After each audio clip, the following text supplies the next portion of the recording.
I made a stackable salt cellar.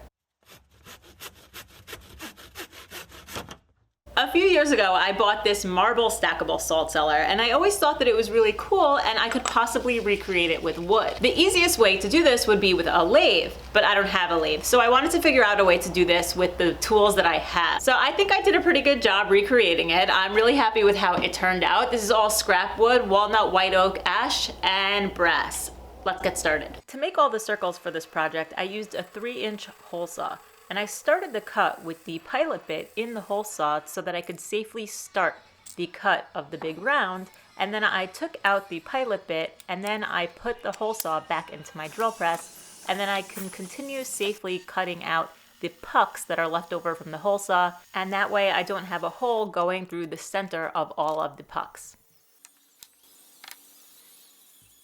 Dust extraction when using a hole saw is key, so I figured that the best way to cut these holes is to actually align the saw so that the dust is flowing out the side of the piece. It worked really well. Next I'm going to be using a Forstner bit to hog out all of the waste, but the hole that the pilot bit left over was a little too large and I feared the Forstner bit would not drill perfectly center in the pucks, so I'm going to fill in the holes. I put CA glue in the hole and then used some accelerator spray on the dowel, and then I used some more accelerator spray to set it into place, and now it was ready to be cut. The hole was now filled in, but now I needed to find the center mark so that I could line up the Forstner bit. I tried a lot of ways to find the center of a circle. This seemed to be the easiest way for me. I took some scraps that I knew were square on all of the ends and then made a square around the circle. That way I could just take a straight edge and then mark the lines from corner to corner, and I found the center of the circle. I used an awl to mark out where those two lines met, and now there's no more play in the Forstner bit. The puck that the 3-inch hole saw leaves over is just over 2 3/4 inches. So I used a 2 1/4 inch Forstner bit to hog out the center, which left me with a 1/4 inch lip all the way around. And see how it's perfectly even because I marked out the center of all the pucks. The key when using large bits like this is to set your drill press to the lowest speed setting and to just go slow and make sure you're extracting all the dust as you possibly can. I was only making 2 of these sets, but I feel like this is the kind of project that someone would be able to batch out really quickly. Moving on, I wanted all the pots to nest into each other, so I used a rabbeting bit with a 3/4 inch bearing at the router table. This bearing leaves a 5/16 gap, so that gives a little bit of wiggle room for the 1/4 inch lip. Now, cutting small parts like this at the router table could be extremely dangerous, and I felt really comfortable using this push block. I felt like my hands were really far away from the bit and I had full control over the piece. This was a super quick process, and now all of the pieces fit nicely into each other with just a little bit of wiggle room, which I think is totally fine. Moving on to the cover, I decided to use this 3x3 1/4 inch thick piece of brass. And I cut the circle out on the bandsaw, and I think it was kind of pushing it on the bandsaw a little bit. This took quite a while to do. Made some relief cuts to help with the curves, but it was a pretty bad circle, so I refined it on the benchtop sander, and I thought it looked really good.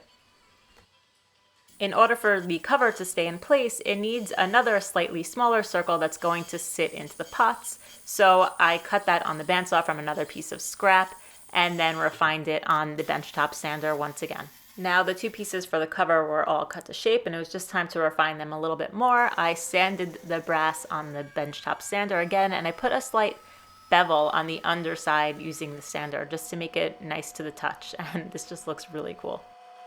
And to attach those 2 pieces for the cover, I used some 5-minute epoxy on the wood piece and then placed it as close to center as possible.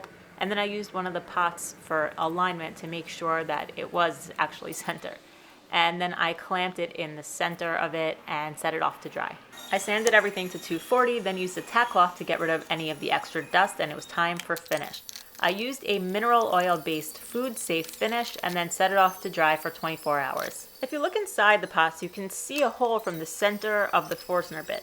This doesn't bother me for this project since it's going to be filled up, but if it bothers you, John from Perillo Woodworks has a great tip. He takes an extra Forstner bit and grinds down the tip. This way he can make a final depth pass with that bit, and it removes the center hole in the wood. So I'm really happy with how this turned out. I think it's really cool, and I think I did a good job recreating the original. So I'm definitely going to be making more of these in the future. I think these would be great housewarming gifts or hostess gifts or little presents here and there. Super simple project to make and makes good use of your scraps. If you sell your work at craft fairs, I think this is a great project that you can knock out and batch out a couple of these in a few hours and just make some extra cash with the scraps that you have lying around.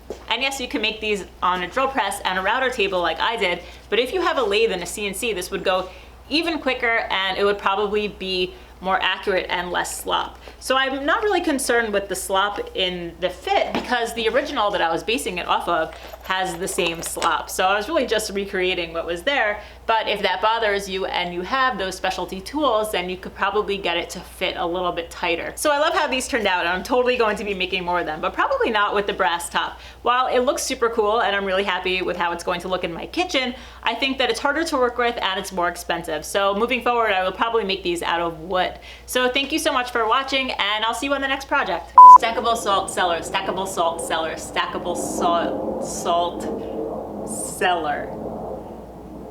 I think I got it.